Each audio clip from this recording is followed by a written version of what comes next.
बहुत बड़ा, मैं हूं हिमांशु द्विवेदी और स्वागत है आपका हमारी खास पेशकश चर्चा में। चर्चा के तहत आज हमारा विषय है मोदी सरकार के 8 साल, कितने सफल कितने सवाल। यूं तो मोदी सरकार अस्तित्व में 26 मई 2014 को आई थी, लेकिन दूसरी बार शपथ नरेंद्र मोदी ने प्रधानमंत्री के तौर पर 30 मई 2019 को ली थी। इसलिए भारतीय जनता पार्टी ने या सरकार ने 8 साल पूरे होने का जश्न आज की तारीख से मनाना शुरू किया है। इसी के तहत जहां प्रधानमंत्री ने तमाम सांसदों के साथ बैठकर कोरोना काल में जो बच्चे अनाथ हुए थे उनके संदर्भ में एक नई योजना की शुरुआत की, वहीं भारतीय जनता पार्टी के राष्ट्रीय अध्यक्ष जेपी नड्डा ने भी बाकायदा पत्रकारों के बीच में बैठकर यह बताने की कोशिश की कि 8 साल में क्या कुछ कमाल इस सरकार के द्वारा किया गया है। तय बात है, जब कोई सरकार अपने 8 साल पूरे कर रही है तो वह यह बताने की कोशिश करेगी ही कि उसने कितना बेहतर काम किया है। पर देश के संदर्भ में यह बात महत्वपूर्ण इसलिए हो जाती है कि 3 दशक के लंबे अंतराल के बाद इस देश में स्पष्ट बहुमत की सरकार 2014 में नरेंद्र मोदी के नेतृत्व में अस्तित्व में आई थी। लिहाजा इस सरकार से बड़ी उम्मीदें थी, बड़े अरमान देशवासियों के थे, बहुत कुछ हो जाएगा ऐसी उम्मीद थी। 5 साल बाद जब जनता के बीच में पहुंचे तो उन कोशिशों के संदर्भ में जनता ने एक बार फिर मोहर लगाई, उन सपनों पर एक बार फिर भरोसा किया और अब उस भरोसे को भी 3 साल हो गए। तो लाजमी है कि 8 साल के अंतर्गत जहां दावों के संदर्भ में फेरिस्त की कमी नहीं है, वहीं सवाल भी बेशुमार है। जहां एक तरफ जेपी नड्डा सवाल उठा रहे थे कि विपक्ष बेमानी बातें करता है, वहीं विपक्ष की ओर से रणदीप सुरजेवाला बताने की कोशिश कर रहे थे कि यह सरकार किस कदर देश को बदहाल कर दी है। तो आज हम इस कार्यक्रम के अंतर्गत कोशिश करेंगे उपलब्धियों पर और विफलताओं पर एक ईमानदार विमर्श करने की।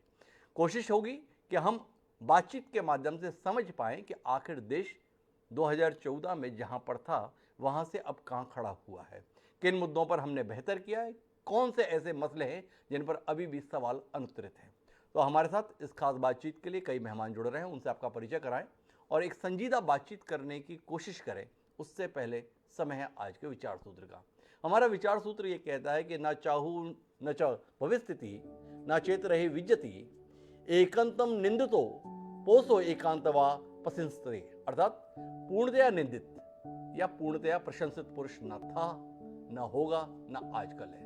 धम्मपद में ये बात भूत भविष्य वर्तमान के संदर्भ में कही गई थी। तो नरेंद्र मोदी जी के संदर्भ में भी 2 पक्ष हमें देखने को मिलते हैं। एक पक्ष जो निंदा के संदर्भ में पूरी तरीके से प्रयत्नशील रहता है, जो उनके विरोधी हैं वो ये बताने की कोशिश करते हैं कि इससे ज़्यादा गलत व्यक्ति तो कोई हो ही नहीं सकता है।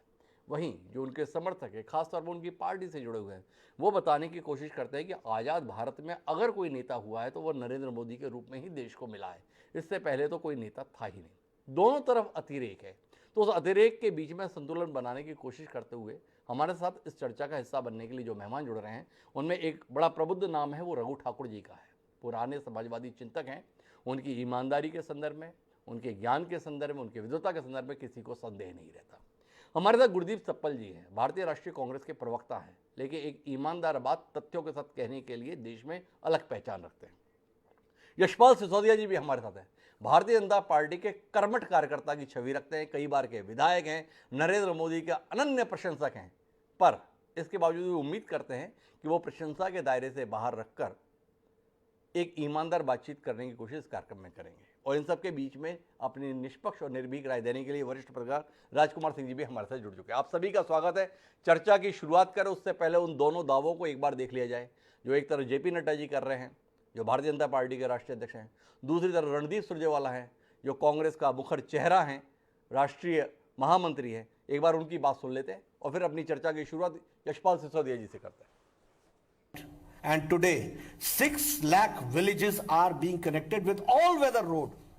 ये है प्रधानमंत्री ग्रामीण सड़क योजना का रूप, जिसको हमको समझना चाहिए। चाइना के साथ लगे हुए बॉर्डर एरिया में 6,763 किलोमीटर की रोड बनी है, 15,000 मीटर्स की ब्रिजेस बने हैं जो उसको आगे बढ़ा रहे हैं। 100 सैटेलाइट्स एक साथ लॉन्च किए गए। सुकन्या योजना से लेकर के मातृशक्ति की बात करते हुए, ये आप इसको समझिए कि किस तरीके से मैटरनिटी इशू को, महिला के इशू को प्रधानमंत्री जी ने एड्रेस किया है। बहुत हुई महंगाई की मार, अब की बार मोदी सरकार। बहुत हुआ किसानों पर अत्याचार, युवा बेरोजगार, पेट्रोल डीजल की मार, रुपये पर डॉलर का वार, अब की बार मोदी सरकार। आज 8 साल के बाद सभी नारों की, वादों की, जुमलों की समीक्षा करें तो मोदी सरकार की प्रत्येक नाकामी उनके द्वारा दिए गए वादों, नारों और जुमलों के अंदर आपको देशवासियों साफ दिखाई पड़ेगी। एक गाना भी सुना दिया, पर यह नहीं बताया कि किसके अच्छे दिन। आज 8 साल के बाद तस्वीर साफ है कि मोदी जी आए तो साथ में महंगे दिन रोजगार बिन लेकर आए। तो कुल मिलाकर एक तरफ जेपी नड्डा जी थे जो बता रहे थे कि देखिए क्या कुछ कमाल हुआ है, दूसरी तरफ रणदीप सुरजेवाला थे। उन्होंने कुल मिलाकर 2014 के चुनाव प्रचार अभियान में भारतीय जनता पार्टी ने जो नारे दिए थे, जिनसे एक वातावरण बना था, उनका जिक्र भर किया और उनके जिक्र से ही एहसास कराने की कोशिश की कि किसी भी पैरामीटर पर देख लीजिए विफलता सामने है। यशपाल सिसोदिया जी, आपकी प्रतिक्रिया पहली। ये जो 8 वर्ष का सफर है जी। माननीय प्रधानमंत्री नरेंद्र मोदी जी का, इसमें से डॉक्टर साहब मैं बताना चाहूंगा कि 6 वर्ष विकास के हैं, जनता की सेवा के हैं, और 2 वर्ष जो पिछले निकले हैं कोरोना की विभीषिका के, वो संघर्ष और चुनौतियों के थे। जी। इसलिए विशुद्ध रूप से जिस प्रकार से जो सरकार चलती है, सरकार को चलना चाहिए, उसमें 6 वर्ष में काउंट करूंगा 8 वर्ष में से, जी। क्योंकि 2 वर्ष तो उन परिस्थितियों में निकले हैं डॉक्टर साहब। आपने हमने सबने देखा, पूरा विश्व जिस परिस्थिति से जूझ रहा था, जी। स्तब्ध रह गया था पूरा देश, जनता थम गई थी, चक्के रुक गए थे। और उन विपरीत परिस्थितियों में भी अगर मोदी जी के नेतृत्व से पूरे विश्व के क्षितिज पर अगर हमने कोरोना की विभीषिका से फतेह पाई है, तो उसके पीछे मोदी जी का विजन था डॉक्टर साहब। जी। देखिए 477 दिनों में 190 करोड़ से अधिक वैक्सीन की डोज लगवाने का सफलतम काम मोदी जी के कुशल नेतृत्व के कारण से हुआ है। और अगर 20 करोड़ मेक इन इंडिया टीके 100 देशों को निर्यात करने का काम किया है, तो डॉक्टर साहब कितनी बड़ी चुनौती हमारे सामने थी। एक तरफ विभीषिका थी और दूसरी तरफ हम टीका अभियान में जिस प्रकार से लग रहे थे।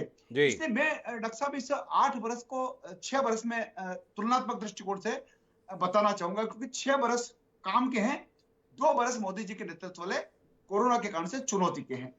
देखिए डॉक्टर साहब, इस 2 वर्ष में जो हमने खाद्यान्न की सुरक्षा सुनिश्चित करने को लेकर के 80 करोड़ भारतीयों को जिस प्रकार से अन्न योजना के तहत, और पहली बार डॉक्टर साहब स्टेट में कह सकता हूं, क्योंकि मैं विधायक हूं तीसरी मर्तबा का, हमने पीडीएस सिस्टम में गांव की और शहरों की दुकानों पर जाकर के देखने का भी प्रयास किया है कि मोदी जी जिस प्रकार से धान और गेहूं इस कोरोना की विभीषिका में निःशुल्क दे रहे हैं, उसका वितरण हो रहा कि नहीं हो रहा, उसके लिए थैले उपलब्ध कराए गए, एक वातावरण बनाने की कोशिश करी है, और 280 करोड़ भारतीयों को खाद्य सुरक्षा का अभिनव प्रयोग किया है और वो सफल हुआ है। विश्व की सबसे बड़ी वित्तीय समावेश योजना में लाभार्थियों के बैंकों के खातों में डॉक्टर साहब 22 लाख करोड़ से अधिक का प्रत्यक्ष लाभ हस्तांतरण हुआ है। किसान क्रेडिट कार्ड डॉक्टर साहब, जहां जिस प्रकार से अटल बिहारी वाजपेयी जी ने किया था, उस प्रकार से माननीय प्रधानमंत्री नरेंद्र मोदी जी ने जो किसानों के लिए राहत दी है, विशेष करके 6,000 रुपए की राशि किसान सम्मान की, और उसी को आगे बढ़ाते हुए मध्य प्रदेश में माननीय मुख्यमंत्री जी ने मुख्यमंत्री किसान सम्मान निधि को डॉक्टर साहब 4,000 से जोड़ा है। इस प्रकार से 10,000 रुपए की राशि सीधे किसानों के खातों में किसान सम्मान निधि को लेकर के माननीय प्रधानमंत्री जी के नेतृत्व में गई है। देखिए मैं सौभाग्य योजना की बात करूंगा तो 100% घरेलू विद्युतीकरण हुआ है। अगर आप इसमें आगे बढ़ करके देखेंगे तो प्रधानमंत्री आवास का जो इंदिरा आवास का जो एक जुमला था, और 35-40 वर्ष तक डॉक्टर साहब इंदिरा आवास की बीन बजाई जाती थी कांग्रेसियों की ओर से, इंदिरा गांधी जी के नाम पर। एक ग्राम पंचायत को डॉक्टर साहब 2 कुटीर मिलती थी, एक सरपंच का कार्यकाल 5 वर्ष का होता था, कुल मिलाकर के एक सरपंच अपने 5 वर्ष के कार्यकाल में मात्र 10 कुटीर देता था डॉक्टर साहब। आज 200, 250, 300 प्रधानमंत्री आवास ग्रामीण क्षेत्रों की पंचायतों में भी बने हैं, तो शहरी क्षेत्रों की नगर पालिका, नगर निगम सीमा क्षेत्र में भी बड़े हैं। सेल्फ हेल्थ कार्ड का जो अनुभव सामने आया है, 5.6 गुना वृद्धि किसानों के लिए बजट आवंटित हुआ है डॉक्टर साहब आज तक के इतिहास में। 1,24,00,000। यशपाल जी, मैं थोड़ा कार्यक्रम को नीरस नहीं होने देना चाहता। इस प्रकार के आंकड़े कभी भी पढ़े जा सकते हैं, थोड़ा मुद्दों पर बात करते हैं। जिन मुद्दों पर आपने देश में उम्मीद जगाई थी, उनमें से एक बड़ा मुद्दा था, इस देश में गरीबी तो रहे ही नहीं, अगर इस देश के कुछ पूंजीपतियों ने जो विदेश में अपनी संपत्ति जमा कर दी है वो संपत्ति भारत में वापस लाई जाना चाहिए। मौका दीजिए, 100 दिन के अंदर विदेश से काला धन भारत लेकर आएंगे। 8 साल हो गए, तकरीबन 2700 दिन से ऊपर हो गया, 3000 दिन भी हो सकते हैं। 100 दिन मांगे थे विदेश से काला धन लाने के संदर्भ में। देश जानना चाहता है यशपाल सिसोदिया जैसे संजीदा भारतीय जनता पार्टी के प्रतिनिधि से कि उस मोर्चे पर सफलता कहां तक मिली। बताया गया नोटबंदी के अंतर्गत पूरा देश लाइन में लग गया था यशपाल जी। बताया गया था कि काले धन से मुक्ति मिल जाएगी, नकली नोटों की बात इतिहास में दर्ज हो जाएगी। आंकड़े आ रहे हैं जो बता रहे हैं कि नकली नोट और सुविधा के साथ उपलब्ध हो गए हैं और पहले 500 के नोट रखने के संदर्भ में या 1000 के नोट रखने के संदर्भ में जगह ज़्यादा पड़ती थी, अब 2000 के नोट से और सहूलियत हो गई है इस अवैध धंधे करने वालों को। इसके संदर्भ में सवाल है। जीएसटी के संदर्भ में यह बताया गया था एक देश एक कर, वन नेशन वन टैक्स। उस टैक्स में ही कितने स्लैब हो रखे हैं और साथ में वैट अभी भी जिंदा है। इस मोर्चे के संदर्भ में यशपाल जी का क्या कहना है? तो थोड़ा यशपाल जी तथ्यों पर बात करते हैं। ये सरकारी आंकड़े पढ़ने के लिए तो अधिकारी काफ़ी रहते हैं, आप जैसा जननेता यहाँ पर हो और वो केवल आंकड़ों में उलझाने की कोशिश करें, मज़ा नहीं आएगा। थोड़ा तथ्यों पे बात करें ना यशपाल जी। अगर डॉक्टर साहब आपने आंकड़ों की बात करी है, अगर आप उस चीज को उद्दलित कर रहे हैं तो मैं भी बताना चाहूंगा, विश्व का सबसे बड़ा कर सुधारक जीएसटी के बाद देश में विकास के लिए रिकॉर्ड संग्रह हुआ है डॉक्टर साहब जी। अब ये टैक्स जब आता है तो माननीय मोदी जी की उस सफल नीति के कारण से आता है जी। और अप्रैल 2022 में डॉक्टर साहब 1.68 लाख करोड़ का संग्रहण हुआ है जी। ये पहले क्यों नहीं होता था डॉक्टर साहब? ये कर की चोरी क्यों होती थी? और जी। ये जो डिजिटलाइज किया है माननीय प्रधानमंत्री मोदी जी के नेतृत्व में, आज डॉक्टर साहब कहीं किसी को शिकायत नहीं होती, एसएमएस आते हैं सीधा पारदर्शिता के आधार पर किसानों के खातों में, हितग्राहियों के खातों में, प्रधानमंत्री आवास के हितग्राही के खातों में पैसा ट्रांसफर हो रहा है। तो ये इतना बड़ा उपलब्धि अगर मोदी जी के नेतृत्व में पर यशपाल जी अगर इतनी उपलब्धि है तो 400 रुपए का सिलेंडर 1000 रुपए में क्यों हम लोगों को मिल रहा है? ये सवाल गुरदीप सप्पल जी भी पूछ सकते हैं, लेकिन मैंने पूछ लिया। जब इतना जबरदस्त पैसा आपके पास में आ रहा है तो क्या कारण है कि 1000 रुपए का सिलेंडर लेने के लिए लोगों को मजबूर होना पड़ रहा है? वो डायरेक्ट बेनिफिट आपके अकाउंट में पहुंचेगा। लोग सिलेंडर के अंतर्गत राहत को देखते रहते हैं, अकाउंट में पैसे वैसे आते नहीं है। सारी राहत कहाँ चली गई पता नहीं चल रहा है। डॉलर 2014 में जिस कीमत पे था, बताया गया था हमें, डॉलर के मुकाबले जब रुपया गिरता है तो केवल रुपया नहीं गिरता है, इस देश की इज्जत गिरती है, इस देश के नेता का मान गिरता है। अभी देख रहे हैं डॉलर के मुकाबले रुपया गिर रहा है। किसका मान गिर रहा है, किसकी इज्जत गिर रही है, जानना चाहते हैं यशपाल जी। जानना आपसे ये भी चाहते हैं हम कि जिस समय पर 2014 में आपकी सरकार आई थी उस समय पेट्रोलियम पदार्थों की जो कीमत थी, आज भी उससे कम ही पेट्रोलियम पदार्थों की कीमत अंतर्राष्ट्रीय बाजार में है। पर इसके बावजूद भी इस देश के आम आदमी को तकरीबन 1.5 गुना भुगतान देना पड़ रहा है पेट्रोल डीजल के लिए। जब पैसा इतना बेशुमार आया, यशपाल जी जैसा विद्वान व्यक्ति बता रहा है कि देखिए खजाना कैसे लबालब हो रहा है, तो लोग जानना चाहते हैं फिर जेब इतनी खाली क्यों हो रही है आम आदमी की? कुछ कहेंगे यशपाल जी? आम आदमी की जेबों पर सीधा सीधा प्रधानमंत्री नरेंद्र मोदी जी के नेतृत्व में लाभ भी तो दिया जा रहा है जी। अगर आप देखेंगे कि किसानों के लिए करोड़ों रुपए की राशि बजट से प्रावधानित हो करके अगर किसानों के हित में जा रही है, अगर हितग्राहियों के हित में जा रही है, अगर खाद्य सुरक्षा के हितों में जा रही है, क्या हम गरीब का भला नहीं कर रहे डॉक्टर साहब?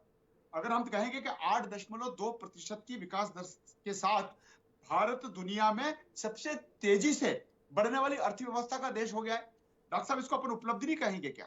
अगर 2021-22 में 583.57 अरब का प्रत्यक्ष निवेश भारत के माध्यम से अगर हुआ है विदेशी, तो क्या हम इसको उपलब्धि नहीं मानेंगे क्या? जहां तक गरीबी का सवाल है, गरीबी से संघर्ष करने को लेकर के प्रधानमंत्री नरेंद्र मोदी जी संबल बने हैं डॉक्टर साहब, पूरे देश के संबल बने हैं। कमाल कर दिया इन 8 साल में। फिर भी पता नहीं इन विरोधियों को और खासतौर पर कांग्रेसियों को ये उपलब्धियां दिखाई क्यों नहीं देती। ये भाजपा की शिकायत रहती है। गुरदीप सप्पल जी मेरे साथ है, यूं तो मेरे साथ रघु ठाकुर जी, पर रघु जी थोड़ा सा समय चाहूंगा आपसे, एक बार गुरदीप सप्पल जी की प्रतिक्रिया ले लूं। गुरदीप जी, कभी आप लोग अच्छा क्यों नहीं बोलते इस सरकार को? 8 साल में माना कि कुछ विफलताएं होंगी, पर इस देश ने कई सफलताएं भी इस दौरान देखी हैं। क्यों नहीं मानते हैं कि नल जल योजना के माध्यम से लोगों के घर तक पानी पहुंचाने का काम इस सरकार के द्वारा किया गया?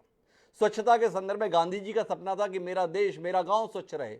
उसके संदर्भ में नरेंद्र मोदी जी के द्वारा गांधी जयंती पर 2014 से जो पहल की गई, उसका प्रभाव क्या देश में दिखाई नहीं देता है? इसकी सराहना करने में आपका कलेजा क्यों फटता है, ये सवाल है।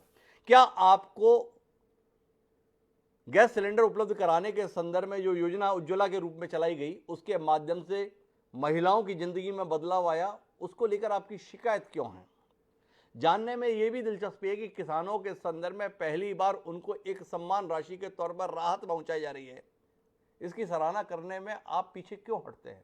तो ऐसे बहुतेरे सवाल हैं, चाहे पाकिस्तान पर सर्जिकल स्ट्राइक का मुद्दा हो, चाहे जीएसटी जो आपसे नहीं लागू हो सका वो सरकार ने सफलतापूर्वक लागू करके दिखा दिया, इसका विषय हो, हर मसले पर इतने नाराज, इतने तल्ख, इतने गुस्सैल आपकी पार्टी के नेता क्यों रहते हैं? आपकी बात नहीं कर रहा, आपकी पार्टी के नेता हो गए, क्यों?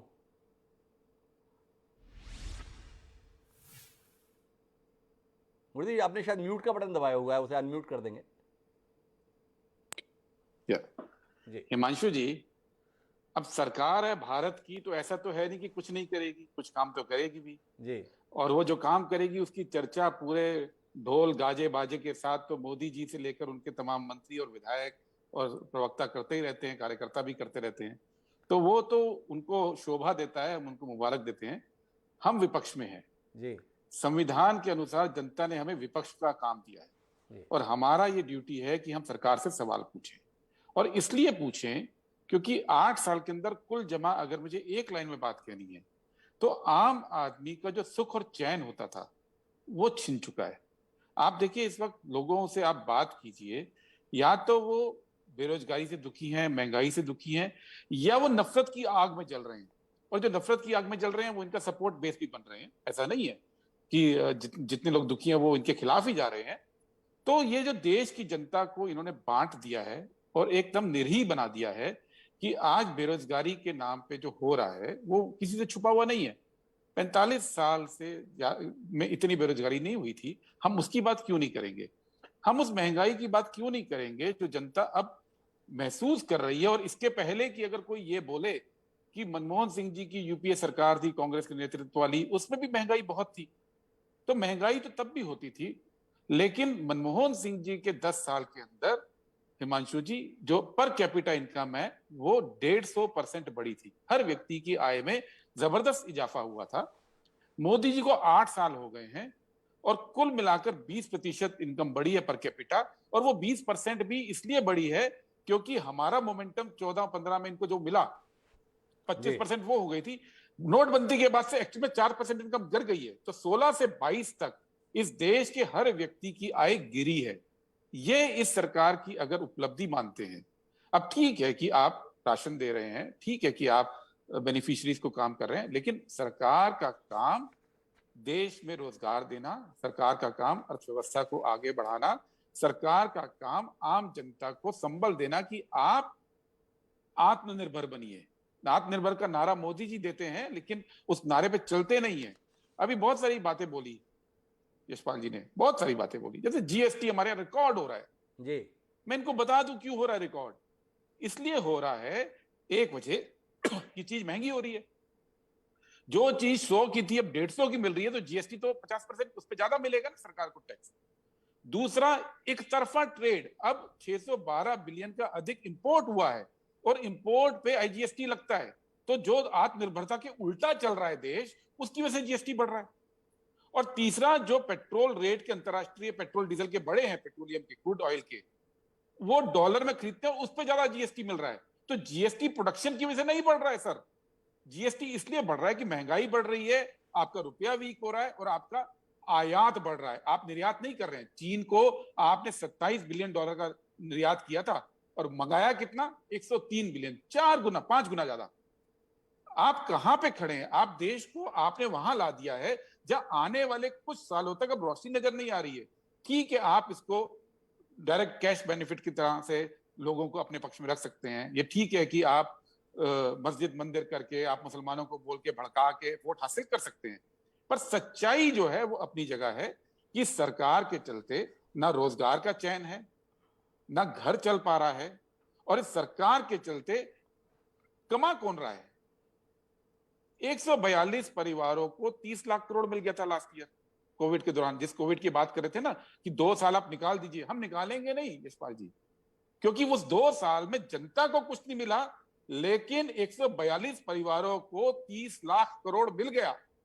देश के 3 औद्योगिक घराने रोज 1000 करोड़ कमा रहे हैं आज रोज। पर मेरा एक सवाल है गुरदीप जी, आप जो विफलताएं गिना रहे हैं और उन विफलताओं में आम आदमी की तकलीफ को आप रेखांकित कर रहे हैं, ये बता रहे हैं कि आम आदमी कितना परेशान इन 8 साल के दौरान हो गया है। तो आपसे समझना ये चाहता हूं, क्या आप इसे नरेंद्र मोदी का कमाल नहीं मानते?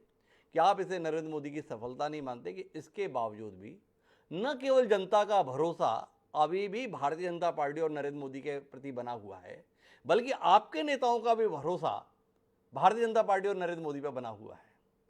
तमाम कोशिशों के बावजूद भी आपके तमाम दिग्गज राजनीतिज्ञ जो आपसे नाराज होते हैं, वो सब मोदी जी पे भरोसा जताते हुए भाजपा का दामन पकड़ने के लिए व्याकुल दिखाई देते हैं।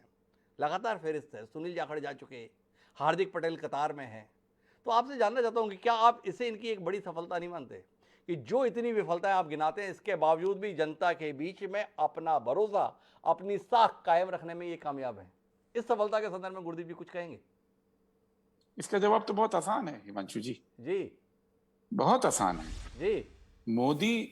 मोदी जी का जो आज मोदी जी के बारे में देश का कोई व्यक्ति, उनका कट्टर समर्थक भी ये नहीं कहता है कि मोदी जी झूठ नहीं बोलते हैं। वो ये कहता है राजनीति में सब चलता है। उनका कट्टर समर्थक भी ये नहीं कहता है कि जो आंकड़े दिखाए जाते हैं वो झूठे हैं। वो कहते हैं राजनीति में चलता है। लेकिन मोदी जी को जो वोट मिल रहे हैं वो नफरत की खेती है। और नफरत की भाषा बोलना, हिंदू मुसलमान की भाषा बोलना, या किसी को दुश्मन तैयार करके उसके खिलाफ जनता को एकत्रित करना, ये काम क्या हम नहीं कर सकते? नफरत की भाषा बोलना क्या इतना मुश्किल है कि कांग्रेस पार्टी के नेता लोग उसको नहीं बोल सकते? क्या लोगों को विभाजन करके वोट सिक्योर करना क्या इतना मुश्किल काम है कि हम नहीं कर सकते? हम भी तो कर सकते हैं। हम इसलिए नहीं करते हैं कि हम इस देश को बांटना नहीं चाहते हैं। वो बांट रहे हैं। एक सवाल बीच में करना चाहूंगा गुरदीप जी, आपने बहुत बड़ी बात बोल दी है। मैं आपसे समझना चाहता हूँ कि आज़ादी के 75 साल मिलने के बाद इस देश की जनता को आप इतना नासमझ मानते हैं जो नफरत की भाषा पर भरोसा करते हुए जाना चाहती है उस व्यक्ति के साथ, ना कि इस देश के हित में क्या है इस बात पर भरोसा करते हुए रहना चाहती है किसी शख्स के साथ। थोड़ा आपने बात काफ़ी बड़ी बोल दी है, इसलिए उसे समझना चाहता हूँ। क्या ये देश वाकई इतना नासमझों का है? क्या इस देश के संदर्भ में क्या अच्छा क्या बुरा इस देश की जनता को पता नहीं है? क्या इस देश की जनता 75 साल बाद भी इतनी परिपक्व आप नहीं मानते हैं? हम जिस परिपक्व लोकतंत्र की, दुनिया के सबसे बड़े लोकतंत्र की बात करते हैं, वो इतना ज़्यादा मूर्ख है, सीधे शब्दों में कहें, कि नफरत की बात बोलने वाले, नफरत का काम करने वालों के साथ खड़ा हो जाता है। थोड़ा समझना चाहता हूँ। हिमाचल, यह शब्दों का थोड़ा हेर फेर है जी। जनता मूर्ख नहीं होती है जी, लेकिन प्रोपेगेंडा एक चीज होती है जी। आज आप अपने परिवार में, अपने पड़ोसियों के, दोस्तों के परिवार में देख लीजिए, घर घर के अंदर इस सवाल पे झगड़े शुरू हो गए। जी। बाप बेटी का, भाई बहन का, दोस्तों के बीच में झगड़े शुरू हो गए हैं इन चीजों को लेकर, कि नफरत के सवाल को लेकर। एक वर्ग बड़े जोरों से मोदी जी का समर्थन करता है और एक वर्ग अपने नाते रिश्तेदारों को, दोस्तियों को ताक पे रख के उसका विरोध भी करता है। ये जो खाई बटी है, ये पहले थी क्या? ये तो अभी हुई है और इसी जनता के बीच में हुई है। हर घर के अंदर, हर व्हाट्सएप ग्रुप के अंदर, हर शादी ब्याह के अंदर आप जाइए, हर गांव के अंदर आप जाइए, हर चौपाल के अंदर जाइए, आज लोग बटे हुए हैं। ज्यादा लोग मोदी जी के साथ हैं, इसमें कोई दो राय नहीं है। लेकिन ये कहना कि जनता ने इस बंटवारे को नहीं देख रही है या इसका हिस्सा नहीं बन रही है, ये तो आंख मूंदने वाली बात हो गई। ये तो आंख मूंदने वाली बात होगी। गुरदीप सफल जी कह रहे हैं कि नफरत जो है उसके कारण से यह वातावरण दिखता है और यह सफलता उसकी कारण से दिखती है। मेरे साथ रघु ठाकुर जी हैं और रघु जी के साथ में मुझे ये सहूलियत है कि वो सत्ता के होड़ में नहीं है, वह केवल सच के साथ रहने के लिए अपने जीवन को समर्पित किए हुए हैं।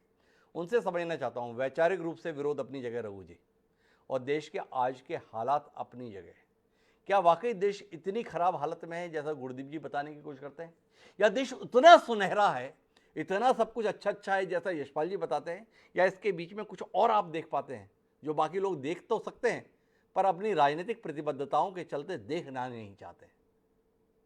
मैं ऐसा महसूस करता हूं कि यशपाल जी ने जो कहा है जी, वो उनकी लाचारी है और सतपाल जी ने जो कहा है वो उनकी लाचारी है।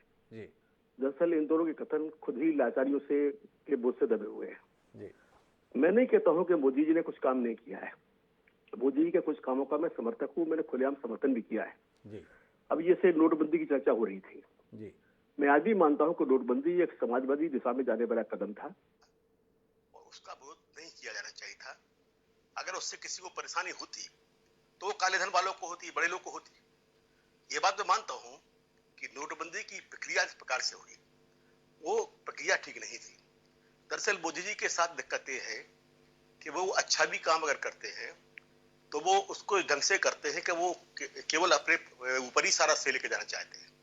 इसी दिन नोटबंदी हुई तो आपको तो याद होगा जी कि सारे के सारे जो मंत्री थे वो अंदर एक प्रकार से कैद खाने में जैसे थे और मंत्रिमंडल बैठा था और बाहर आके प्रधानमंत्री जी एक पत्रकार वार्ता कर रहे थे। अगर उस पर भी सलाह मशवरा किया गया होता तो हो सकता है इससे और बेहतर परिणाम कर सकते थे, पर ये काम ठीक था। दूसरा, इसमें कोई संदेह नहीं है कि आवास के बनाने में, आवास के लिए पैसा देने में उन्होंने अच्छा काम किया है और काफी लोगों के लिए आवास मिल रहे हैं, मैं मान लेता हूँ बात को। जहां तक सवाल है जो यशपाल जी शायद कहना भूल गए, जो बड़ी महत्वपूर्ण था कि नदी जोड़ने की जो योजना है जी उस योजना पर भी उन्होंने अच्छा काम किया है, उसको भी हम महसूस करते हैं। आयुष्मान योजना भी एक अच्छी योजना है, हालांकि उसमें भी कमियां हैं, उनकी चर्चा मैं भी करूंगा कि क्या कमियां हैं, पर एक अच्छी योजना है। किसान सम्मान निधि को भी मैं अच्छा काम मानता हूं और ट्रिपल तलाक को लेकर जो सरकार ने निर्णय किया है वो भी मैं ठीक मानता हूं कि सही निर्णय है। पर अब सवाल दूसरा इस बात का है कि जो काम आपने किए उन कामों को आपने जिस ढंग से किया है उसके परिणाम क्या हो रहे हैं। जैसे एक सवाल आया स्वच्छता का सवाल, जी आपने ग्रामीण क्षेत्रों में शौचालय बनाए, परंतु क्या उन शौचालयों को डालने के लिए पानी है? आज स्थिति यह है यशपाल जी कि अधिकांश गांव के शौचालय, आप तो खुद गांव से जुड़े हुए व्यक्ति हैं, उनमें पानी नहीं है। लोगों ने फिर से बाहर जाना शुरू कर दिया है और शौचालय जो है वो स्वच्छता के बजाय गंदगी के ठिकाने बन गए, उनका इस्तेमाल नहीं हो पा रहा है। तो ये आपकी योजना की कमी है।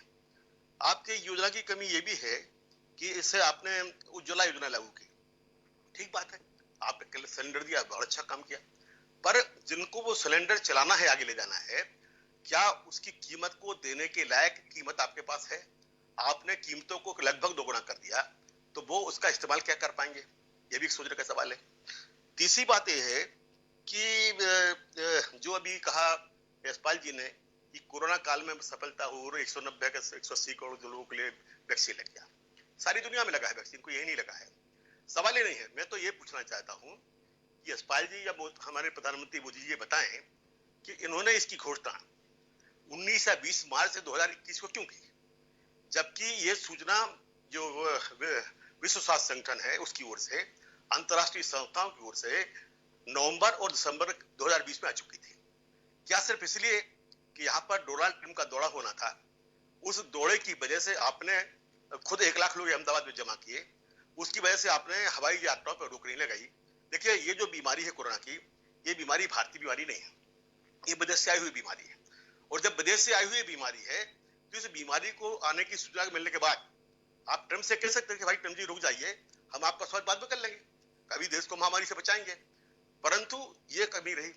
दूसरी बात कि जो वैक्सीन लगी है, मैंने मान लिया, पर वैक्सीन लगने में भी विलंब हुआ है। और मैं इसलिए कहता हूं कि भारत सरकार ने एक नीतिगत गलती की थी।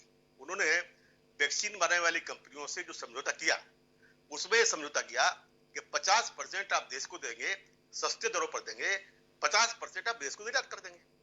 और जब वो विदेश को निर्यात करने लगे, फिर आपके जब कमी हुई, लंबी लाइनें लग गई, समय दिया और समय पर पहुंच नहीं पाई, तब फिर आपने उनको दबाना शुरू किया कि नहीं नहीं आप वैक्सीन को हमको दीजिए। तो सरकार के जो फैसले हैं वो फैसले अच्छे भी हैं, परंतु उनको करने का जो प्रक्रिया है, तरीका है, वो इतना गलत है। उसके पीछे कारण है कि मोदी जी का विश्वास है मुझे लोकतंत्र में जरा कम नजर आता है। दरअसल उनका जो बनावट है, मानसिक बनावट है, वो ये बनावट है एक चाल करोड़ तत्व वाली, यानी एक व्यक्ति को चलाए, बकाया से भीड़ के साथ पीछे दिखाए। तो वो कभी कोई सलाह मशवरा नहीं करते। अगर इन बातों पर उन्होंने कोई सलाह मशवरा किया होता तो शायद ये भिन्न होती।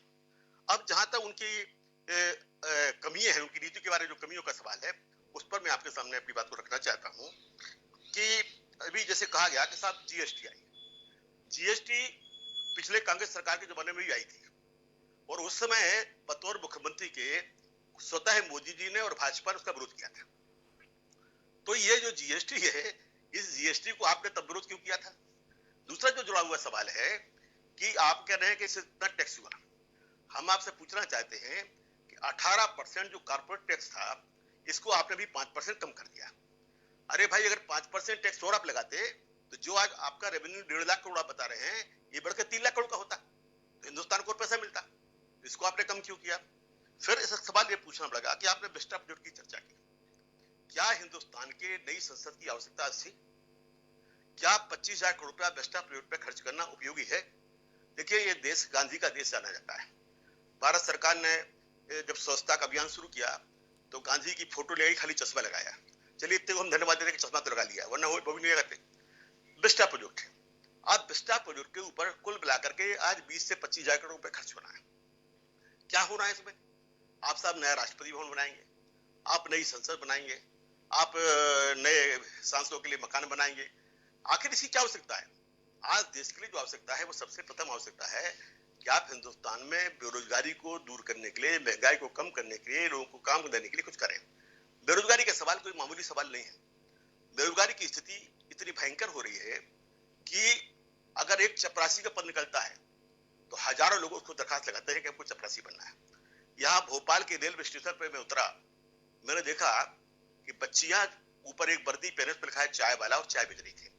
हमने उससे पूछा एक बच्ची से कि तुम्हारी शिक्षा कहाँ तक है?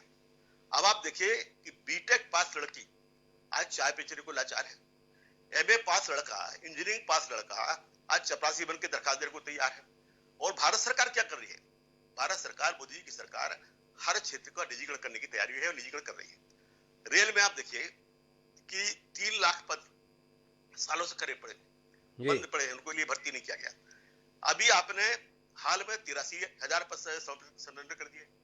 इसके कुछ देर पहले आपने 71,000 पद सरेंडर किए थे।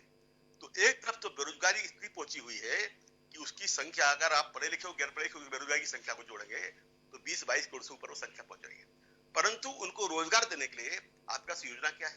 हमने मान लिया कि भाई छोटे मोटे होटल लगाना, या जैसे हमारे अमित शाह जी कहते हैं कि साहब के आलू गोना बेचना, ये भी व्यापार है, ये भी काम है, मान लेता हूं मैं। पर क्या 22 करोड़ लोग केवल आलू गोना बेच सकते हैं? इनके लिए आपको जो छोटी मशीन पर जाना चाहिए, इनको लोग आपको जो ग्रामीण अर्थव्यवस्था के में परिवर्तन करना चाहिए, इसके लिए जो आपके बड़े बड़े जो उद्यम है उनको कम करके आपको छोटे उद्योग पे जाना चाहिए। ये काम इस सरकार ने नहीं किया है। मेरा एक सवाल है रघु जी, आपने काफी विस्तार से बताया, लेकिन मैं एक मर्म की बात पर आपसे टिप्पणी चाहता हूं, फिर राजकुमार सिंह जी के पास चलूंगा। आपको नरेंद्र मोदी की नीयत में खोट दिखता है या नीति में खोट दिखता है? नियत में खोट दिखता है, नीति अधूरी है। नीति के बारे में वो दीर्घकालिक विचार नहीं करते हैं और जो उनके मन में आ जाता है वो उसके लिए ही देश की नीति बनाने का काम करते हैं। तो नीयत में खोट आपने बोला, उनकी नीयत में खोट है, क्या खोट है? उनकी नीयत में खोट है कि वो उद्योगपतियों को, बड़े बड़े जो कॉर्पोरेट से उनके लिए फायदा पहुंचाना चाहते हैं, उनको फायदा पहुंचाने के जो काम करते हैं उनके ऊपर जनता की सेवा का नाम दे देते हैं। ये उनकी नीयत की खोट है। तो ये रघु ठाकुर जी का कहना है कि वो तो उद्योगपतियों के लिए काम करते हैं। पर मेरा आपके पास में राजकुमार सिंह जी जाने के पीछे मंशा ये है कि रघु ठाकुर जी जैसा संजीदा आदमी ऐसा महसूस करता है कि नरेंद्र मोदी की नीति तो अधूरी और नीयत में खोट है। अब मेरा आपसे सवाल यह है कि अगर उनकी नीति अधूरी है, नीयत में खोट है, तो भी जनता का वोट उन्हीं के हिस्से में क्यों आता है? क्या आपको वाकई लगता है कि इस आदमी के ऊपर भरोसा करके देश गलती कर रहा है, या आप मानते हैं कुछ लोग हैं जो नरेंद्र मोदी की सोच और उनके कार्य के तरीके को बर्दाश्त नहीं कर पा रहे हैं, इसलिए विफलता के स्वर में बोलते हैं, लेकिन उनके काम के दायरे में आम आदमी है, गरीब आदमी है, और उसके जीवन को बदलने के लिए ये व्यक्ति और ये सरकार प्रयत्नशील है, जाता इस सरकार का दावा है। राजकुमार सिंह जी का इतना अनुभव जो पत्रकारिता के क्षेत्र में है, क्या महसूस करता है? हिमांशु जी, रघु ठाकुर जी वरिष्ठ समाजवादी चिंतक हैं और व्यक्तिगत संबंधों के चलते भी और वैसे भी मैं उनका बहुत सम्मान करता हूँ जी। लेकिन विनम्रता के साथ मैं कहना चाहता हूँ कि 2019 का लोकसभा चुनाव हो जी, या उसके ठीक पहले और उसके बाद हुए विधानसभा चुनाव। जी अगर हम लोकतंत्र में बिना किंतु परंतु के विश्वास करते हैं, आस्था रखते हैं, तो ये मानना पड़ेगा कि इस देश के आम आदमी को नरेंद्र मोदी की नीयत पर अभी कोई शक नहीं है। जी और 8 साल जिसमें सवाल भी गुरदीप सप्पल जी ने बहुत उठाए, यशपाल जी ने उपलब्धियों की भी चर्चा की, नड्डा साहब ने भी उपलब्धियां गिनाई, रणदीप सुरजेवाला सवाल उठा रहे थे। इसके बीच अगर बीजेपी के पास, जिसमें 2 साल का कोरोना काल भी है, इसको यशपाल जी माइनस कर देना चाहते हैं क्योंकि उसके उठे सवालों का जवाब नहीं है, इसके बाद भी अगर बीजेपी देश की राजनीति में सबसे बड़ा दल है, विश्व की बात हम छोड़ भी दें, जी लोगों की पहली पसंद है, उत्तर में, पश्चिम में, पूर्व में, दक्षिण में, तो उसकी सबसे बड़ी वजह मैं व्यक्तिगत रूप से मानता हूं कि आज भी लोगों को लगता है कि नरेंद्र मोदी की नीयत तो ठीक है, जी जो नीति बनती है उनमें कोई व्यवहारिक कमी हो सकती है। जी और जैसा रघु भाई ने कहा, कई अच्छे फैसले गलत क्रियान्वयन की वजह से जनता को भी भारी पड़े, जी और जिसका जितना लाभ सरकार को मिलना चाहिए था वो नहीं मिला। जी अब मैं दूसरी बात पे आता हूं, मैंने शायद एक बार आपसे बात चर्चा में कहा भी था जी कि जब हम किसी भी लोकतांत्रिक व्यवस्था में किसी भी सरकार की कामकाज की समीक्षा करें, चर्चा करें, तो हमें 2 अलग अलग पहलुओं पर करनी चाहिए। जी क्योंकि लोकतंत्र में सरकार का नेतृत्व राजनीतिक दल करता है, उसका नेतृत्व करता है, तो हमें ये गलतफहमी नहीं होनी चाहिए कि वो अपने राजनीतिक एजेंडा को किनारे रख के सिर्फ और सिर्फ सुशासन, सेवा, उसके लिए काम करे। राजनीतिक एजेंडे पर भारतीय जनता पार्टी की सरकार ने, नरेंद्र मोदी की सरकार ने बहुत आक्रामक तरीके से काम किया है, और मेरा ऐसा मानना है कि लगातार चुनावी कसौटी को अगर हम माने, मेरा मानना है कि लोकतंत्र में जनता जनार्दन होती है, उसका फैसला अंतिम है। हम आप उसे पसंद करें, किंतु परंतु करें, सवाल उठाएं, तो उस काम को जनता ने पसंद किया। गुरदीप सप्पल जी ने भी कहा कि नफरत की राजनीति करके लोगों को बांट के, मुझे लगता है कि देश के सबसे पुराने राजनीतिक दल के एक जिम्मेदार प्रवक्ता से हम इस टिप्पणी की उम्मीद नहीं करते कि नफरत की राजनीति करके बांट के भारतीय जनता पार्टी लगातार आगे बढ़ी है। इसका मतलब ये मान लें कि देश के बहुसंख्यक मतदाता या मतदाताओं का मेजॉरिटी बंटवारे की राजनीति में यकीन करती है। दूसरी बात, लोकतंत्र के प्रति निष्ठा और लोकतंत्र अभिव्यक्ति की स्वतंत्रता पर सवाल कई बार उठते हैं। हम क्यों भूल जाते हैं, रघु भाई तो बैठे हैं, भुक्तभोगी हैं, 1975 में जब आपातकाल लगा था, देश के जनतंत्र पर, अभिव्यक्ति की स्वतंत्रता पर, संविधान पर, लोकतंत्र पर सबसे गहरा और घातक आक्रमण था, वो प्रहार था। रघु भाई यहाँ बैठे हैं, पुष्टि कर सकते हैं, 2 साल जेल में रहे थे, आइसोलेशन में अकेले सेल में रखा गया था। ऐसे बहुत लोग थे। क्यों? वो देश हित में था क्या? दूसरी बात, भ्रष्टाचार। मैं यहाँ किसी दल विशेष की बात नहीं कर रहा हूं, मैं व्यवस्था की बात कर रहा हूं जो पिछले 74-75 सालों में हमने देखी है। आप कल्पना कर सकते हैं कि विश्व के सबसे बड़े लोकतंत्र की निर्वाचित प्रधानमंत्री भ्रष्टाचार को यह कहकर जायज ठहराएं कि विश्वव्यापी फिनोमिना है। परिवारवाद, लोकतंत्र में आस्था रखने वाला कोई भी व्यक्ति परिवारवाद को कैसे जायज ठहरा सकता है? यह अलग बात है कि जिन लोगों ने भ्रष्टाचार और परिवारवाद के 2 बड़े मुद्दों पर 1960 और 70 के दशक में गैर कांग्रेसवाद की राजनीति शुरू की और लोगों का जन समर्थन भी मिला, बाद में वे सारे नेता, उनके क्षेत्रीय दल परिवारवाद और भ्रष्टाचार में कांग्रेस से बहुत आगे निकल गए। मेरा सिर्फ कहना यह है कि जो गुरदीप सप्पल जी ने सवाल खड़े किए, विफलताएं गिनाई, और यशपाल जी ने जो उपलब्धियों के पुल बांधे, जैसा रघु भाई ने कहा, सच्चाई उन दोनों के बीच में है। अगर हम आकलन कर रहे हैं किसी सरकार की सफलता का विफलता सच्चाई का, उनके बीच में ये राजनीतिक राजकुमार सिंह जी का कहना है, पर कुछ महत्वपूर्ण सवाल जो इस चर्चा का हिस्सा बनना चाहिए उनकी तरफ कोशिश करूंगा। उससे पहले गुरदीप सप्पा जी का हस्तक्षेप लेना चाहूंगा, क्योंकि उनकी टिप्पणी पर सीधी टिप्पणी हुई है। तो गुरदीप जी का हस्तक्षेप और उसके बाद यशपाल सिसोदिया के पास चलूंगा। जी गुरदीप जी। जी चर्चा तो बीजेपी के 8 साल पर है, पर हमसे भी सवाल पूछ लिए जी तो पहले तो एक लाइन में खारिज कर दूं जी कि शायद हम ही हैं, हमारी ही पार्टी है जिसने इमरजेंसी जैसी गलती पर माफी भी देश से मांगी, उसको हम गलत मानते हैं। और अगर दोबारा कभी ऐसी स्थिति आएगी तो सबसे पहले हम ही खिलाफ खड़े होंगे। जी अब वो इशू तो हो गया खत्म। जी सवाल जनता के चुनाव के पीछे छुपकर अगर हम इस बात से आंख मूंदते हैं कि आज इस देश में नफरत की खाई नहीं खोदी जा रही है और सीधे सीधे बीजेपी के द्वारा नहीं खोदी जा रही है, तो शायद इससे बड़ी गलत बयानी नहीं होगी। आज जब देश के अंदर सबसे ज्यादा मुद्दा महंगाई का है, बेरोजगारी का है, आप टीवी चैनल सारे देख लीजिए, आप उन अपवादों में से हैं, तो आपको तो मैं शुभकामना दूंगा कि आप उस लाइन पे नहीं चलते हैं जी। लेकिन आज हालत क्या है उस पर हम बात नहीं करेंगे और हम केवल मंदिर मस्जिद की बात करेंगे। तो इस हम कौन से भ्रम में हैं कि हम जनता हम कौन से भ्रम में? गुरदीप सप्पा जी का एक जायज सवाल है। ये देश अपनी समस्याओं के उत्तर खोजने के स्थान पर हर मस्जिद को खोद देने के लिए आमादा हो रहा है। इसको लेकर गुरदीप जी जो बात कह रहे हैं ये विचारणीय तो है। मुझे यशपाल जी आपके पास आना है, पर रघु भाई भी कुछ हस्तक्षेप करना चाह रहे थे। एक बार रघु भाई की भी टिप्पणी सुन लेते हैं। जी रघु भाई। मैं ये कह रहा था कि अभी राजकुमार जी ने अच्छी बात कही है जी। मैंने जो कहा कि मोदी जी की नियत पे ये संदेह मुझे है, उसका कारण है जी आपने जब में सरकार बनाई जी किनके साथ मिलकर बनाई?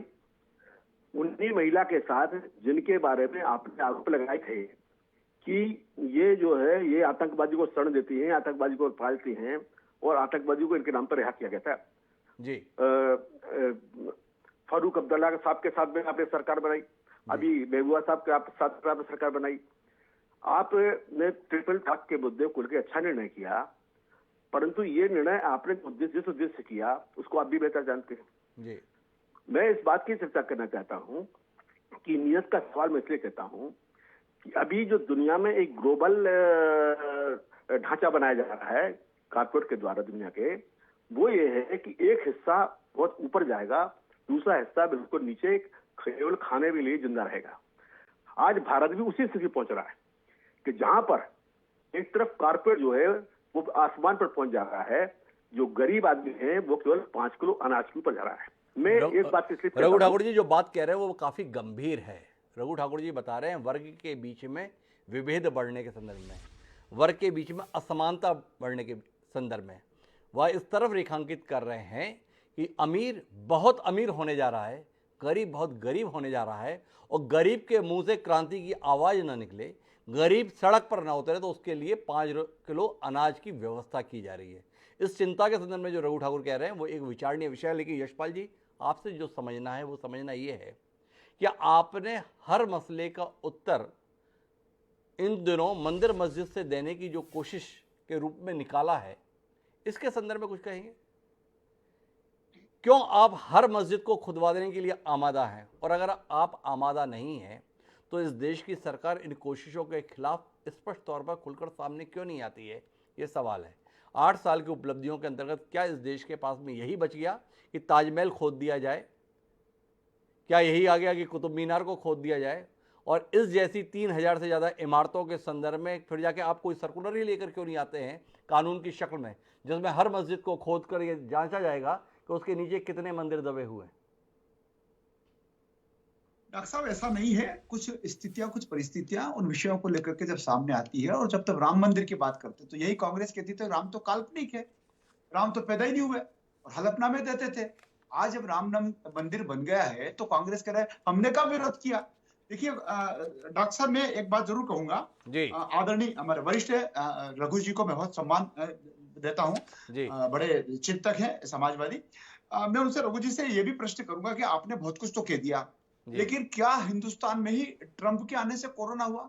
जहां ट्रंप नहीं गए वहां कोरोना नहीं आया क्या? और दूसरी बात यह कि वैक्सीन को लेकर के रघु जी आप कृपा करके ये भी कहने की कोशिश करें कि इस वैक्सीन को लेकर के कांग्रेस और भारतीय जनता पार्टी की विपरीत विचारधारा विपक्ष वालों ने कितना भड़काने की कोशिश करी। ये तो सुअर की चर्बी है, ये तो मोदी वैक्सीन है, इससे तो नपुंसकता हो जाएगी, जनसंख्या नियंत्रण करने को लेकर के वैक्सीन लगाई जा रही है।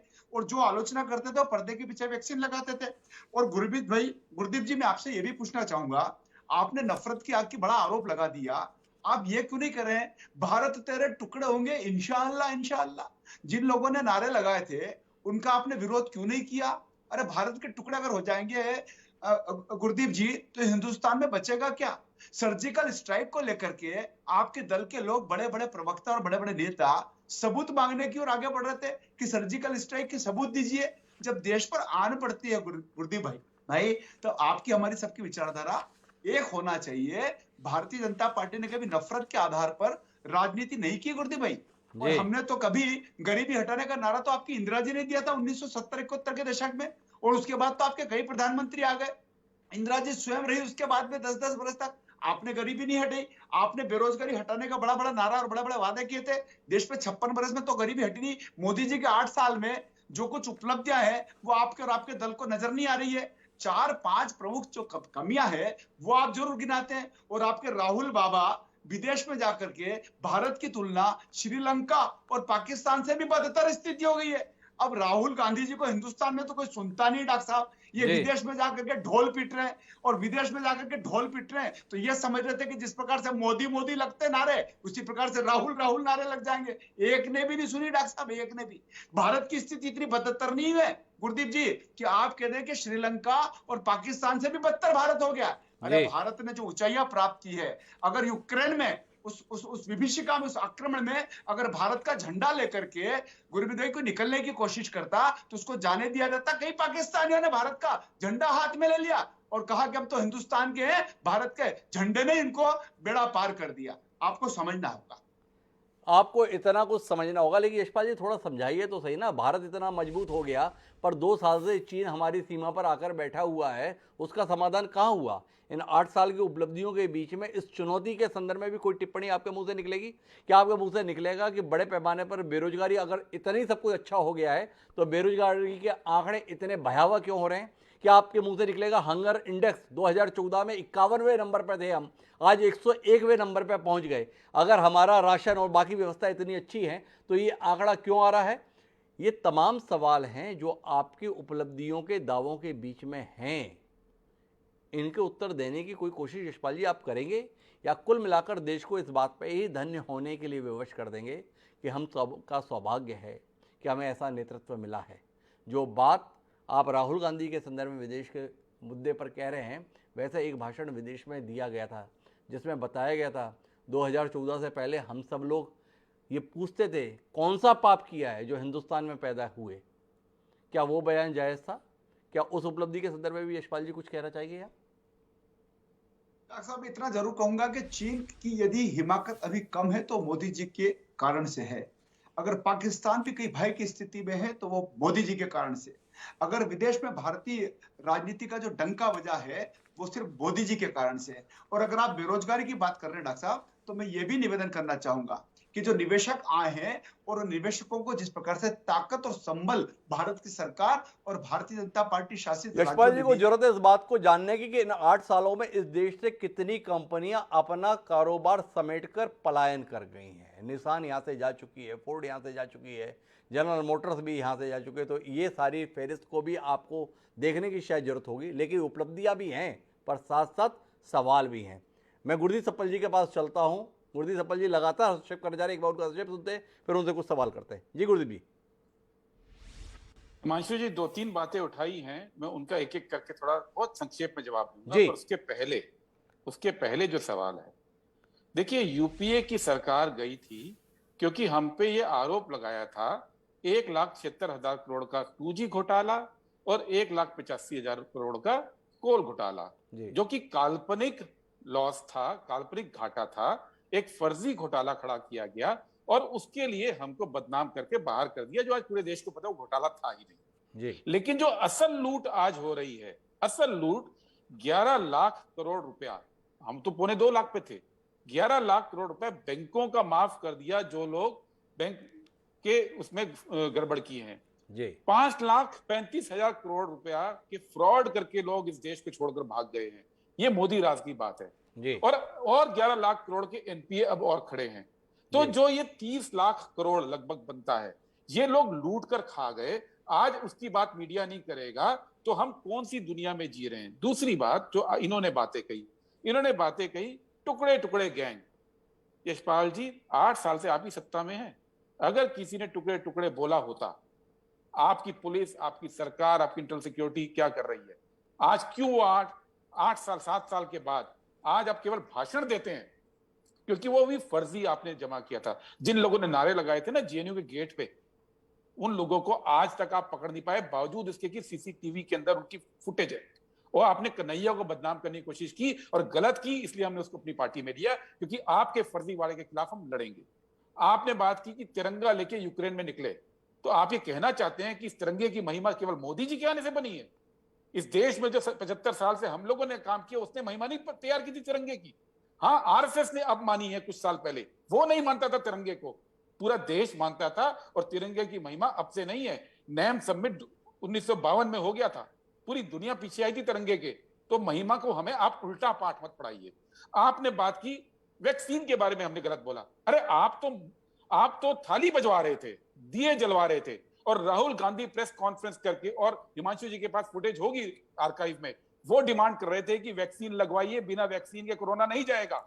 और जब हमने वैक्सीन के लिए आंदोलन किया, आज आप हमें उल्टा ठहरा रहे हैं, आज हमें कह रहे हैं आप थाली बजवा के भगा रहे थे। सच्चाई इस देश को ये भी नहीं भूलनी चाहिए, और लाशें नदियों में बही ये भी नहीं भूलना चाहिए आपको। और आपकी जो बातें करते हैं हमसे, surgical strike, doctor Manmohan Singh ने बाद में मजबूर होकर बोला था, 8 सर्जिकल स्ट्राइक यूपीए के टाइम पे भी हुई थी, पर हमने ढिंडोरे नहीं पीटे थे। देश की सुरक्षा करना हमारा काम था। आप ढिंडोरा भी पीटते हैं और आप चीन को बने भी रहने देते हैं। आज चीन बना हुआ है, नहीं जा रहा है बाहर, और आप कुछ नहीं कर पा रहे। आपकी हिम्मत नहीं है भारत के नागरिक के तौर पे कि आप देश के प्रधानमंत्री से पूछें कि आप, मेरी सरकार बीजेपी की सरकार के हेड है, चीन क्यों नहीं बाहर जा रहा है? एक व्यक्ति बीजेपी आरएसएस का सवाल नहीं उठा सकता है कि देश की सुरक्षा पे खतरा क्यों है, ये विपक्ष को क्यों उठाना पड़ता है? अगर आप देशभक्त हैं तो आपको ये सवाल उठाने चाहिए कि इस देश की सीमा के अंदर चीन बैठा हुआ है और 2 साल से भारत की सरकार कुछ नहीं कर रही है। अगर आरएसएस के लोग देशभक्त हैं, अगर बीजेपी के लोग देशभक्त हैं, तो ये सवाल मोदी जी से आपको पूछना चाहिए। ये केवल विपक्ष का काम नहीं है, हम सब देश के नागरिक हैं, हम सब राष्ट्रवादी हैं, और हम सबको ये सवाल पूछने चाहिए थे। तो ये मत कीजिए, आप बातों को घुमाते हैं। हमने सब जगह बिजली दे दी, 5,97,000 गांव हैं देश में, 5,80,000 2014 तक हो गए थे, आखिरी 17,000 आपने दिए, आखिरी 17,000, और कह दिया हमने पूरे देश को दे दी। आप कहां की, आप कौन से फिगर की हमसे बात? सवाल ये है कि जब आप 5,70,000 को दे चुके थे तो 17,000 इनको बताने के लिए क्यों छोड़ दिए थे? ये चूक आपने क्यों कर दी? इतना लंबा समय आपको मिला था, 55 साल का राज रहा, ये 17,000 क्यों आपने मौका दिया यशपाल सिसोदिया जी को यहाँ कहने के लिए? मानिए ना, गलती हुई हमसे, ये 17,000 छोड़ दिए थे। इंपॉर्टेंट सवाल है। नहीं, ये इंपॉर्टेंट सवाल है। 2014 तक सरकारों का ये मानना होता था कि वो देश के लिए काम करना उनका फर्ज है जी। 4 से 14 के बीच में इस देश में हर व्यक्ति की आय बढ़ी, उसका जीवन स्तर बढ़ा। इस देश में एसी, फ्रिज, एसी, विदेश यात्राएं, महंगी यूनिवर्सिटीज में जाना, ये सब 4 और 14 के बीच में हुआ। चर्चा कोई भी सरकार इतनी नहीं करती थी, क्योंकि इसको अपना काम माना जाता था जी। आज आपके ऑफिस के अंदर भी ये शो चला रहे हैं, कोई पैनल प्रोड्यूसर है, कोई है, अब आके आपको रोज कहना शुरू करे, देखिए हमने तो काम किया, अपने प्रचार करना शुरू करे, आप ऑफिस चला पाएंगे? ये जो परंपरा शुरू हुई ना कि काम थोड़ा सा करो, ढिंडोरा बहुत ज्यादा पीटो, यही मोदी जी की देन है। और काम कम कर रहे हैं, ढिंडोरा ज्यादा पीट रहे हैं। गुरदीप सप्पल जी इस निष्कर्ष पर पहुंचे 8 साल के कामकाज के विवेचन के आधार पर रघु ठाकुर जी शायद इसमें कुछ और जोड़ना चाहते हैं, तो एक बार रघु जी की बात सुनते हैं। जी रघु जी। डॉक्टर साहब, मैं तो सबसे पहले यशपाल जी के इस बात का उत्तर देना चाह रहा था जी कि ट्रंप के आने से जो फर्क पड़ा उस समय पर जी, मैं मानता हूं कि दुनिया में कोरोना सब जगह पहुंचा। मैंने ये कहा है कि अगर वो सावधानी ली होती तो शायद हिंदुस्तान उतनी बड़ी महामारी से बच जाता जी। एक। दूसरी बात है कि 2020 के साल और 2021 के साल में हमारे देश में मौतें कम हुई। क्या इसका भी कभी उत्तर मांगा जाएगा कि 2021 के साल में मौतें ज्यादा क्यों हुई, 20 में कम क्यों हुई? इतनी बड़ी संख्या में लोग मरे हैं। पहले सरकार ने कहा कि 1.5 लाख लोग मरे, फिर बाद में सुप्रीम कोर्ट में आपको पता है कहा गया 6 लाख तक लोग मरे, बेसिक संस्थाएं कह रहे हैं 45 लाख को लोग मरे। और बाबा रामदेव जी जो हमारे प्रधानमंत्री के अच्छे मित्र भी हैं, उनका एक बयान मैं आपको बताता हूँ जी। उन्होंने कहा कि ज्यादा लोग नहीं मरे, एक गांव में औसतन 20 से 25 लोग मरे। अब अगर हिंदुस्तान में 6 लाख गांव हैं और 20 लोग भी गांव में मरे हैं तो मरने वालों की संख्या 1 करोड़ से ऊपर पहुंची हुई है। तो इस बात को सोचना चाहिए कि भाई ये गलतियां क्यों हुई। दूसरी बात जो मैं कहना चाहता था कि राजकुमार भाई ने ठीक कहा कि मैं आपातकाल में जेल में रहा, यात्राएं सही हैं और अभी भी तैयार हूं उस काम के लिए, कोई दिक्कत की बात नहीं। अभी हाल में सुप्रीम कोर्ट ने फैसला दिया जी, जिसमें धारा 124 राष्ट्रद्रोह की धारा है जी, उस धारा के ऊपर काफी चर्चा हुई। 18,000 लोग इस देश में राष्ट्रद्रोह की धारा में गिरफ्तार किए गए जी। एक पत्रकार ने अगर सूरत के एक विधायक के खिलाफ में कुछ बोल दिया है, एक व्यक्ति ने बोल दिया, तो उसके लिए राष्ट्रद्रोह बंद कर दिया। एक विधायक साहब से सवाल पूछ लिया आप सभा में, तो उसके लिए राष्ट्रद्रोह में गिरफ्तार कर लिया। बाद में उसको हाईकोर्ट ने, गुजरात हाईकोर्ट ने छोड़ा। कुल 65 लोगों के खिलाफ में राष्ट्रद्रोह सिद्ध हो पाया। बकाया सारे जो लोग हैं वो सालों साल जेल में पड़े रहे। क्या ये भी लोकतंत्र की हत्या नहीं है? क्या ये लोकतांत्रिक नहीं है? क्या इस सरकार को ऐसा करना चाहिए या किसी सरकार को ऐसा करना चाहिए? मेरा कहना यह है यशपाल जी से कि यशपाल जी, हम लोग लड़े थे लोकतंत्र के लिए। लोकतंत्र के लिए कहीं भी कोई गलत काम होता है, चिंता की बात होती है, हमें उसके खिलाफ खड़े होना चाहिए। वो करने वाली दूसरी पार्टी हो, हमारी विरोधी पार्टी हो, हमारी अपनी पार्टी हो। क्योंकि हम लोग तो जिस नेता के शिष्य हैं डॉक्टर लोहिया के, वो कहते थे कि हमें खुद से भी लड़ना पड़ेगा, अपनी सरकार से भी लड़ना पड़ेगा। तो कहीं ना कहीं हमको वो कहने की हिम्मत होना चाहिए। और वही आप तो हर एक को कबीरदास करा देने के लिए आह्वान कर रहे हैं, इतना आसान कैसे संभव है?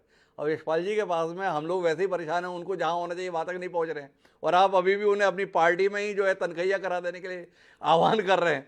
बहरहाल मैं इस चर्चा को एक मुकाम देना चाहता हूं और आखिरी बातचीत के लिए राजकुमार जी आपके पास आना चाहता हूं।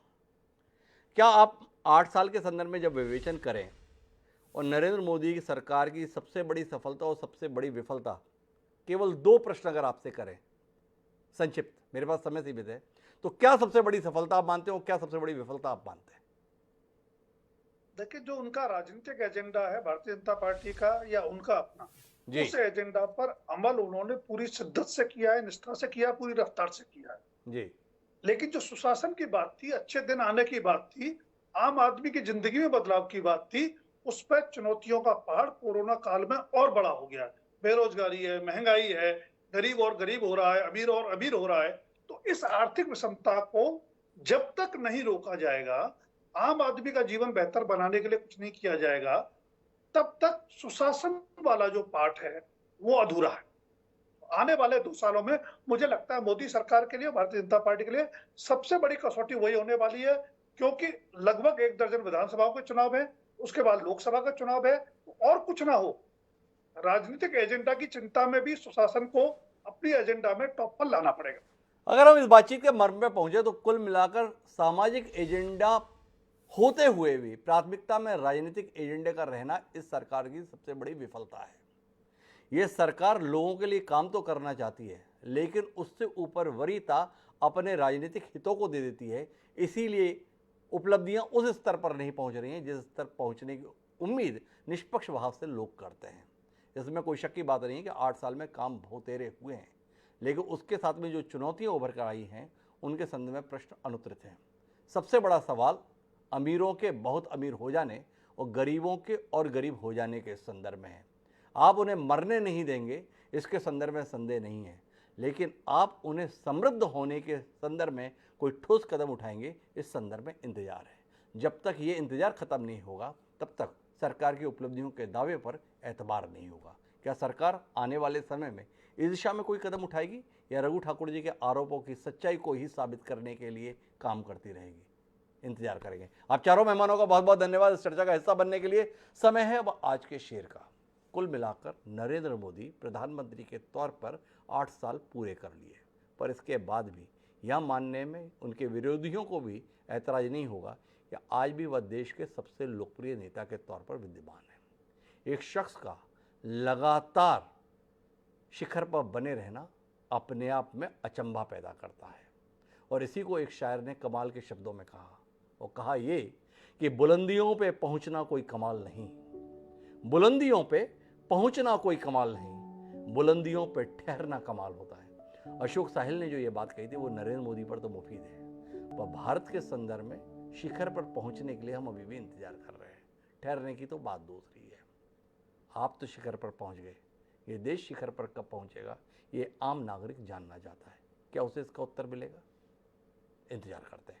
और अब आपसे इजाजत लेते हैं, कल फिर मिलेंगे नए विषय के साथ। साथ अपना